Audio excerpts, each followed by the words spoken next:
Hello दोस्तों, welcome to study अव्वल। As you know guys, इससे पहले हमने 3 क्लासेस किए हैं इंडियन पॉलिटी की।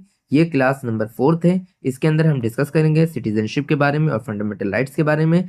थर्ड क्लास में हमने डिस्कस किया था इंडियन टेरिटरी के बारे में, आर्टिकल 1 टू 4, जिसके अंदर हमने बहुत सी चीज़ें डिस्कस की थी। अगर आपने अभी तक वीडियो नहीं देखी है तो जाकर वो वीडियो देखें और फिर उसके बाद ये वीडियो देखें ताकि आपको अच्छी तरीके से समझ आ सके। तो ये वीडियो में जो भी पीडीएफ है, ये पीडीएफ आपको फ्री ऑफ कॉस्ट प्रोवाइड किया जाएगा, जो कि आप हमारे टेलीग्राम चैनल पे जाकर विजिट कर सकते हैं। उसको सब्सक्राइब करें और वहां से फ्री ऑफ कॉस्ट आप हासिल कर सकते हैं। तो वीडियो को स्टार्ट करते हैं।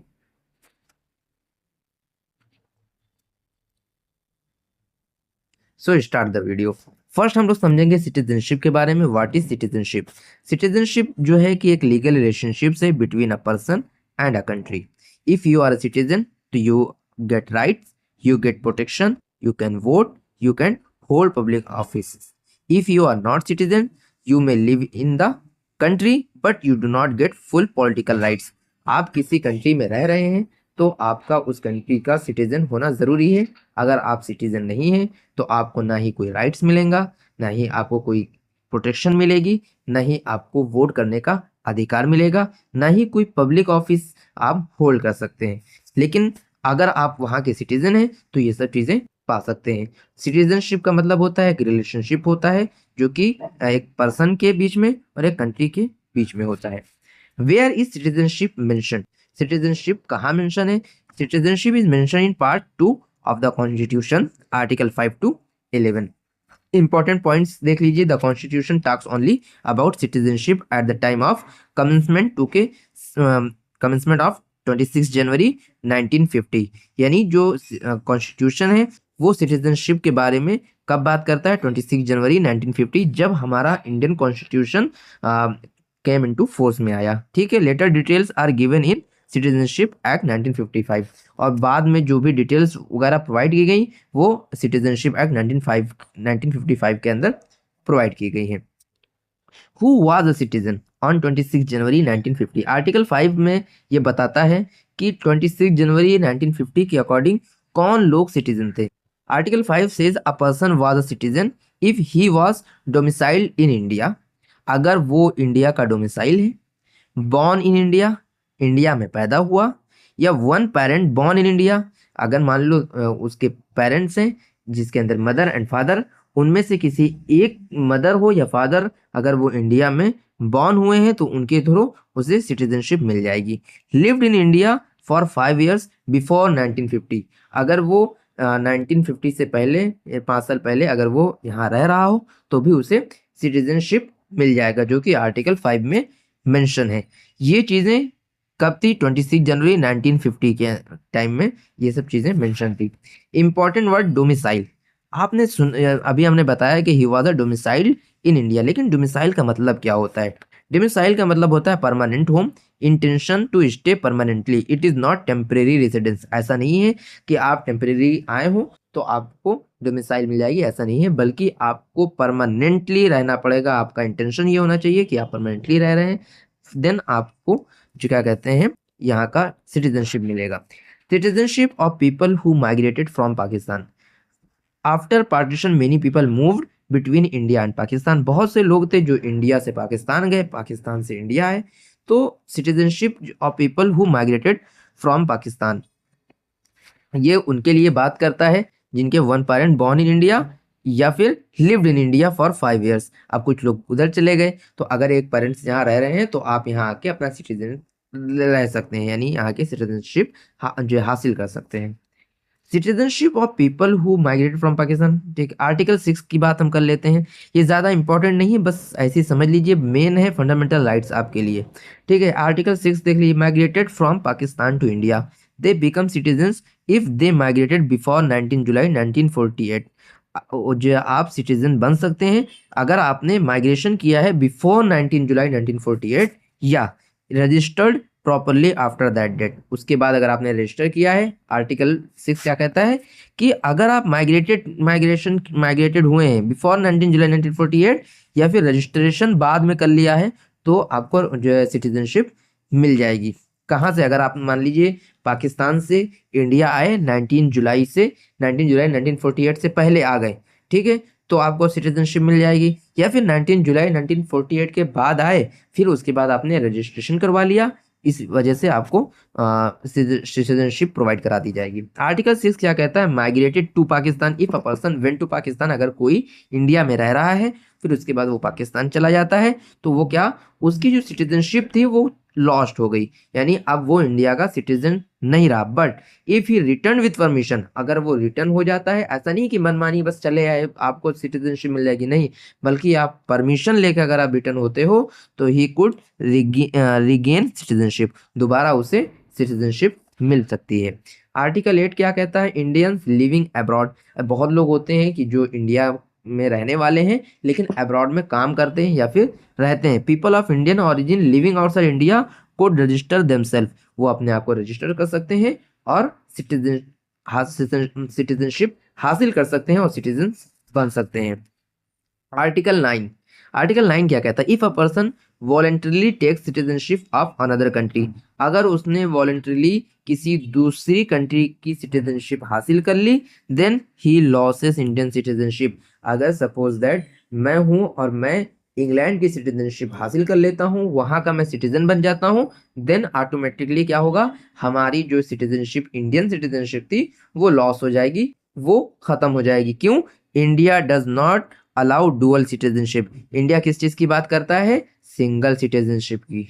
ओके, आर्टिकल 10 एंड 11 की बात करते हैं। आर्टिकल 10 कॉन्टिन्यूशन ऑफ सिटीजनशिप की बात करता है and article 11 parliament can make laws regarding citizenship, यानी आर्टिकल 11 है जो बताता है कि ऐसा नहीं कि जो चीज़ें इसमें मेंशन है वो ठीक है, लेकिन पार्लियामेंट भी कुछ नई चीज़ें बता सकता है कि नहीं, अगर आपके पास ये नहीं होगा तो आप सिटीजन जो है नहीं बन सकते, आपके पास ये नहीं होगा, ये नए नए रूल्स आते रहे हैं। ठीक है, तो जो है वो आर्टिकल 11 सिंपल सा ये बोलता है कि पार्लियामेंट कैन मेक लॉज, ऐसा नहीं है कि कोई नहीं बदल सकता, कोई चेंज नहीं कर सकता, बल्कि पार्लियामेंट सिटीजनशिप हासिल करने के तरीके को जो है चेंज कर सकता है। अभी तक क्या है कि अगर आपका कोई पेरेंट्स में से कोई सिंगल पेरेंट्स इंडिया का है या फिर कई चीज़ें अभी जो हमने डिस्कस की हैं उन सब में से अभी बात की, लेकिन अगर पार्लियामेंट ने नया कुछ लाए, नया जो बना दिया, नया कानून बना दिया, तो उसके अकॉर्डिंग ही सिटीजनशिप मिलेगी, जो कि आर्टिकल 11 आपको क्लियरली बता रहा है। ये सब इम्पोर्टेंट इतना ज़्यादा नहीं है, बस सिंपल सा आप ये ध्यान में रखिएगा कि आर्टिकल 5 to 11 जिस चीज़ की बात करता है वो किस चीज़ की बात करता है, आपके सिटीजनशिप के बारे में बात करता है, बस इतना ध्यान में आप रखना है। This is why parliament made citizenship act 1955 ways to get citizenship according to Citizenship Act 1955 by birth, by descent, by registration, by naturalization, by incorporation of territory, इसको आपको ध्यान में जरा सा रखना है। Okay, loss of citizenship, citizenship can be lost by renunciation, यानी voluntary giving up, यानी आपने क्या किया, आपको इंग्लैंड का मिला, आपने यहाँ का इंडियन सिटीजनशिप छोड़ दिया, या नहीं भी छोड़ोगे तब भी खत्म हो जाएगा, उसे क्या बोलते हैं, renunciation. Termination taking foreign citizenship, जैसे कि रिनंसिएशन का मतलब कि आपने इंग्लैंड का लिया, भारत का छोड़ दिया। टर्मिनेशन यानी कि आपने जैसे ही फॉरेन सिटीजनशिप लिया वैसे ही आपको टर्मिनेट कर दिया जाएगा।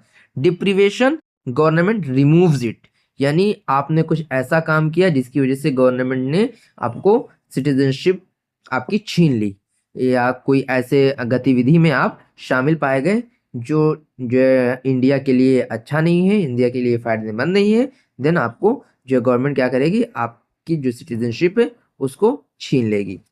अब बात करते हैं फंडामेंटल राइट्स की, जो मोस्ट इम्पॉर्टेंट है आपके लिए। अभी तक हमने सिर्फ डिस्कस किया क्योंकि ये पार्ट है हम जो पॉलिटी का हमारे कॉन्स्टिट्यूशन का, इसलिए हमने डिस्कस किया। हालांकि ये जामिया मिल्लिया इस्लामिया अलीगढ़ मुस्लिम यूनिवर्सिटी के एंट्रेंस के लिए बहुत ज़्यादा रिलेवेंट नहीं है, बहुत ज़्यादा इससे क्वेश्चन नहीं आते हैं। सिंपल क्वेश्चन आ सकते हैं कि हाँ हमारा जो इंडिया है वो डुअल सिटीजनशिप जो है देता है या नहीं देता है, जो कि अभी हमने बताया कि India does not allow dual citizenship. और पार्ट 2 किसकी बात करता है, सिटीजनशिप की बात करता है। और article 11 parliament can make laws regarding citizenship के बारे में, जो कि पार्लियामेंट ने बनाया भी था, सिटीजनशिप एक्ट 1955, और भी आगे आए हुए हैं, 2K4 के अंदर भी बना था, कई बनते रहे हैं, तो उसके ऊपर इतना ज़्यादा डीप हमें नहीं जाना है। वेज के बारे में हमने बता दिया, by birth, bye decent, bye registration, bye naturalisation, bye incorporation of territory. Loss of citizenship, citizenship can be lost by renunciation, termination, deprivation. In terms को याद रखना है आपको, यह क्वेश्चन पूछा जा सकता है। एंड फंडामेंटल राइट्स की अब बात करते हैं, जो पार्ट 3 में आता है, आर्टिकल 12 टू 35। ये पार्ट भी आपको ध्यान रखना है, ठीक है। What are fundamental rights? Fundamental rights are basic human rights given by the constitution. Constitution ने एक बेसिक ह्यूमन राइट्स दिया है, जिसे फंडामेंटल राइट्स कहते हैं। They are essential for development, necessary for democracy, protected by courts, they are enforceable in court, they are justiciable, ठीक है। Fundamental right क्या है? जस्टिसेबल है, इन्फोर्सेबल है। Why fundamental rights are important? Question is this, why fundamental rights are important?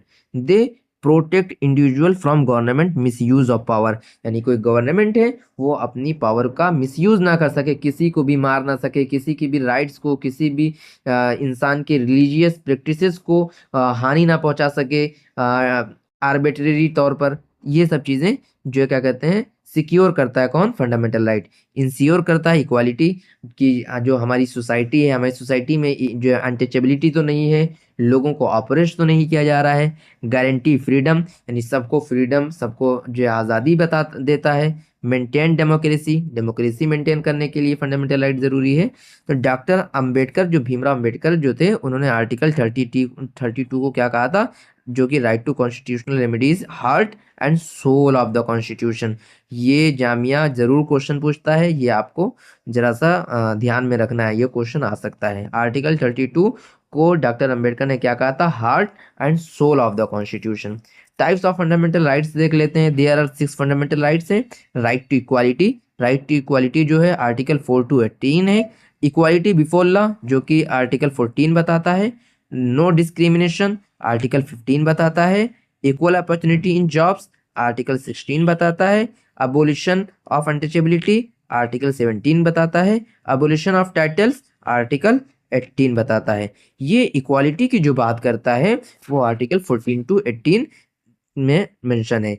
All people are equal before law, ठीक है। अब हम बात करते हैं राइट टू फ्रीडम, यानी आपका आज़ादी का हक, ठीक है। Right to freedom article 19 to 22 में मेंशन है। इसमें फ्रीडम ऑफ स्पीच, जो कि आर्टिकल 19 के अंदर मेंशन है। आर्टिकल 19 के अंदर और भी चीज़ें मेंशन है, जैसे आपको बोलने की आज़ादी, आपको पहनने की आज़ादी, आपको असेंबल होने की आज़ादी, ये सब चीज़ें। और हाँ, एक क्वेश्चन ये पूछा जा सकता है कि फ्रीडम ऑफ प्रेस का किस आर्टिकल से रिलेटेड है, तो आप क्या बताओगे? आर्टिकल 19, ठीक है। Freedom of movement, freedom of profession, freedom of assembly, protection in arrest, जो कि आर्टिकल 20 में मेंशन है, ठीक है। हमने फ्रीडम ऑफ असेंबली की बात की, फ्रीडम ऑफ प्रोफेशन की बात की, जो आर्टिकल 19 में मेंशन है। फ्रीडम ऑफ मूवमेंट की बात की, आर्टिकल 19 में मेंशन है। फ्रीडम ऑफ स्पीच आर्टिकल 19 में मेंशन है। These freedoms are not absolute. जो फ्रीडम ऑफ स्पीच, अब ऐसा नहीं है कि आपको पूरी तरीके से आज़ादी देगी कि आप कुछ भी बोलो, किसी के भी रिलीजन के बारे में बोल दो, किसी को भी उल्टा सीधा बोल दो, किसी को भी हर्ट कर दो, ऐसा नहीं है। ये एब्सोल्यूट नहीं है, बल्कि इनके ऊपर reasonable restriction can be imposed, यानी इनके ऊपर रीजनेबल रिस्ट्रिक्शन इम्पोज्ड किया जा सकता है, ओके। तो आर्टिकल 19 टू 22 ये राइट टू फ्रीडम है, ठीक है। अच्छा, आर्टिकल 21 से क्वेश्चन आ सकता है। आर्टिकल 21 क्या है? आर्टिकल 21 जो है वो राइट टू लाइफ, आर्टिकल 21 जो है वो राइट टू लाइफ, ठीक है। राइट टू लाइफ यानी सबको जीने का अधिकार है। और right to education, right to education किसके अंदर मेंशन है? आर्टिकल 21 में। Right to against exploitation, article 23 to 24 includes ban and human trafficking, ban on forced labour, ban on child labour below 14 years and hazardous jobs, ठीक है। Article 23 and 24 के अंदर right against exploitation के बारे में बताया गया है। ये प्रोटेक्ट करता है वीक पीपल को। जैसे लोग क्या करते थे, लोगों को गुलाम बनाया करते थे, ह्यूमन ट्रैफिकिंग होती थी, इसको मना किया गया है। बैन ऑन फोर्स्ड लेबर, किसी को जबरदस्ती काम नहीं कराया जा सकता है, इस पे बात की गई है। बच्चों से काम नहीं कराया जा सकता है, जैसे कोल माइनिंग वगैरह होती है, जहाँ पे बच्चे अगर काम करेंगे तो उन्हें बीमारी होगी। अगर बच्चे ही हमारे बीमार हो जाएंगे तो क्या होगा कि हमारे हमारे जो बच्चे बीमार हो जाएंगे तो कल जो हमारे देश के फ्यूचर है वो हमारे देश को कैसे संभालेंगे। तो इसके बारे में बात की गई आर्टिकल 23 to 24।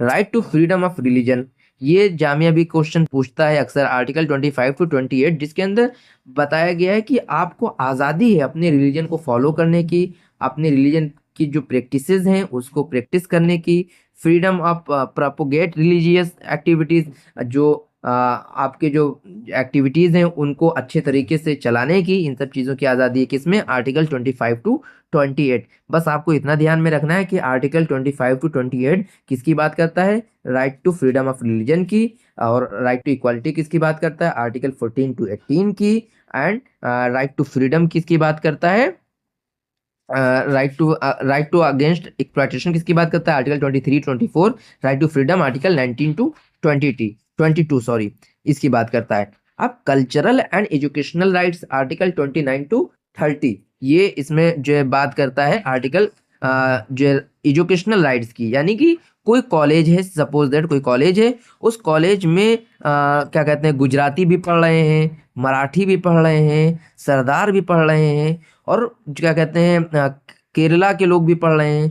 तो ये जो जो है क्या कहते हैं, ये कॉलेज है, ये कॉलेज किसी के ऊपर रिस्ट्रिक्शंस नहीं लगा सकता है कि नहीं भाई तुम्हें ऐसा करना होगा, हम अपने कल्चर को उनके ऊपर ज़बरदस्ती इम्पोज नहीं कर सकते हैं। ये आर्टिकल 29 बात करता है। और आर्टिकल 30 क्या कहता है, आर्टिकल 30 कहता है कि जैसे कि इंडिया के अंदर मुस्लिम माइनॉरिटी में है, या क्या नाम है सरदार माइनॉरिटी में है, या क्रिश्चियन माइनॉरिटी में है, तो ये लोग चाहें अगर तो ये लोग अपना कोई इंस्टीट्यूशन बना सकते हैं और उसे आर्टिकल 30 के अंडर में लाके ये अपना माइनॉरिटी इंस्टीट्यूशन बना सकते हैं। ठीक है, इसलिए आर्टिकल 30 इन्हें राइट्स देता है। किसके लिए आर्टिकल 30, माइनॉरिटीज के लिए, अपने कल्चर को प्रोटेक्ट करने के लिए है।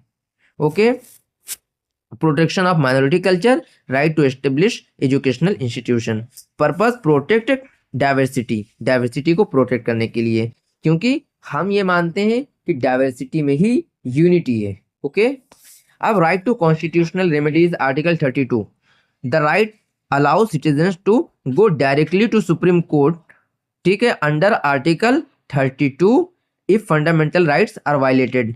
और हाई कोर्ट कौन से आर्टिकल के अंदर जा सकते हैं, 2 to 6 के अंदर।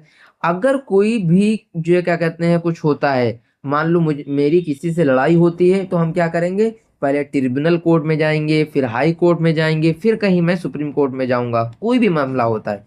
लेकिन अगर हमारा फंडामेंटल राइट वायलेट होता है तो हम डायरेक्ट सुप्रीम कोर्ट पहुंच सकते हैं। Supreme court as the watchdog of the fundamental right, वो हमारे फंडामेंटल राइट्स को बचाने के लिए हम डायरेक्ट पहुंच सकते हैं आर्टिकल 32 के अंडर में। और हाई कोर्ट भी जा सकते हैं अंडर आर्टिकल 226। अगर हमारा फंडामेंटल राइट्स वायलेट होता है तो सुप्रीम कोर्ट हो या फिर हाई कोर्ट हो, इनके पास ये पांच रिट्स जो इशू करने की पावर होती है, हैबेस कॉर्पस, मैंडेमस, सर्सरी, प्रोहिबिशन, कोवारेंटो। ठीक है, हैबेस कॉर्पस में ये होता है कि अगर कोई पुलिस जो क्या कहते हैं जबरदस्ती आपको जो है क्या कहते हैं अरेस्ट कर लेता है, रीजन भी नहीं बताता है, तो आप जो आपकी फैमिली या आप या कोई भी जो है डायरेक्ट सुप्रीम कोर्ट जा सकता है और सुप्रीम कोर्ट में कह सकता है कि मुझे इलीगली अरेस्ट किया गया है। तो क्या सुप्रीम कोर्ट जो क्या कहते हैं हैबेस कॉर्पस जो रिट इशू करेगा और पुलिस से कहेगा कि उस बंदे को मेरे सामने लेकर आओ।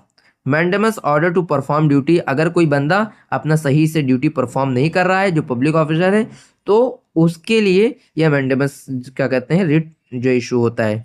कैंसिल लोअर कोर्ट ऑर्डर, अगर कोई जो कोर्ट है उसने कुछ ऑर्डर दिया है तो उसके ऑर्डर को कैंसिल करने के लिए ये रिट जारी होता है। प्रोहिबिशन, अगर कोई जो क्या कहते हैं डिस्प्यूट है और उस डिस्प्यूट को रिजॉल्व करने के लिए सुप्रीम कोर्ट में पिटिशन जो दाखिल कर दी गई है, तो क्या होगा, लोअर कोर्ट से सुप्रीम कोर्ट कहेगा कि भाई तुम बैठ जा, मैं अब सारा चीज़ देखूंगा। ठीक है, तो ये prohibition stop lower court. Quo warranto by what authority, यानी अगर कोई बंदा आपसे आकर कह रहा है कि भाई तू हमें जो है टैक्स दे, तो आप उससे पूछ सकते हैं कि भाई किस बेसिस पे आप टैक्स ले रहे हो, आपका कुछ तो होना चाहिए। अगर पुलिस है, पुलिस का काम क्या है, पुलिस का काम क्या कहते हैं, वहाँ का एडमिनिस्ट्रेशन वगैरह देखना, वहाँ की जो क्या कहते हैं लॉ को देखना, वहाँ पे कुछ जो चीज़ें ना हो, ये सब चीज़ें देखना। और अगर वही पुलिस जो है लोगों को क्या करने लगे, जो है एडमिनिस्टर करने लगे, लाइक कहे कि आओ तुम्हें सरकारी नौकरी दे रहा हूँ, मैं ये करूँ, उसकी भाई ये अथॉरिटी नहीं है, वो फिर भी ये चीज़ें काम कर रहा है। अगर मान लो एक ट्रैफिक पुलिस क्या करे, ट्रैफिक पुलिस का काम क्या है, ट्रैफिक को देखना, वो क्या करे, लोगों को अरेस्ट करना स्टार्ट कर दे। तो अगर आपकी अथॉरिटी नहीं है वो चीज़ करने की, तो आप नहीं कर सकते हो। यही क्वा वारंटो जो क्या कहते हैं रिट्स होता है। इंपॉर्टेंट पॉइंट्स जो आपके लिए इंपॉर्टेंट है, फंडामेंटल राइट्स आर इन्फोर्सेबल और जस्टिसेबल, यानी अगर वो इन्फोर्स नहीं होता है तो आप उसके लिए डायरेक्ट सुप्रीम कोर्ट जा सकते हो। Some rights are only for citizens, कुछ ऐसे भी राइट्स हैं जो सिर्फ और सिर्फ सिटीजन्स के लिए हैं, नॉन सिटीजन्स के लिए नहीं है। Some rights are for all persons, कुछ राइट्स ऐसे हैं जो सभी के लिए हैं, जैसे आर्टिकल 19 जो है वो नॉन सिटीजन्स के लिए नहीं है। ठीक है, लेकिन आर्टिकल 21 जो राइट टू लाइफ और आर्टिकल 20 क्या कहते हैं, और ये सब चीज़ें राइट्स किसके लिए हैं, सबके लिए, फॉर ऑल पर्सन्स के लिए। राइट और नॉट एब्सोल्यूट, ये नहीं है कि हाँ right to freedom of speech है तो आप कुछ भी बोलें, ये एब्सोल्यूट नहीं है। During an emergency some rights can be suspended, यानी जब इमरजेंसी जो इम्पोज की जाएगी, जब इमरजेंसी लागू इम्प्लीमेंट की जाएगी, तो क्या होगा, कुछ राइट्स कैन बी रिस्ट्रिक्टेड, कुछ राइट्स कैन बी सस्पेंडेड। तो आई थिंक आप समझ गए होंगे। अगर आप अलीगढ़ जामिया मिल्लिया इस्लामिया यूनिवर्सिटी के एंट्रेंस की प्रिपरेशन करना चाहते हैं और हमारा प्रीमियम बैच लेना चाहते हैं, तो आप हमसे कांटेक्ट कर सकते हैं। और ये जो पीडीएफ है, ये पीडीएफ आपको हमारे टेलीग्राम चैनल पे फ्री ऑफ कॉस्ट मिल जाएगा। मिलते हैं नेक्स्ट वीडियो में। Thank you for watching this video.